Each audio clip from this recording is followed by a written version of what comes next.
We're at Historic Auto Attractions in Roscoe, Illinois, and this here is Miss Belvidere,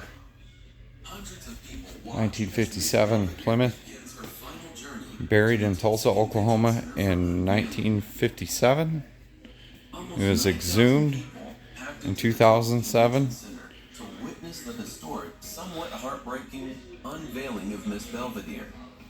Pulling the rotting plastic wrap away, It's supposed to be sealed, and you can see the vault did not seal. A thick coat of rust covered every square It almost destroyed the car. The interior had completely rotted away. The engine rusted solid with Get a shot of the interior here.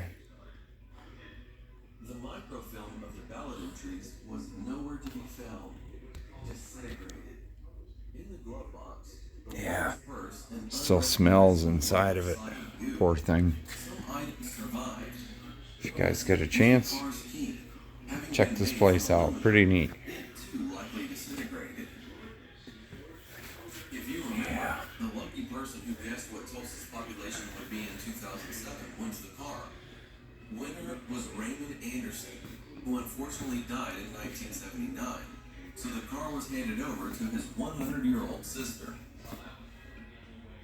If there is one thing apparent amongst Miss Belvidere's new owner, the car needed restoration and cleanup.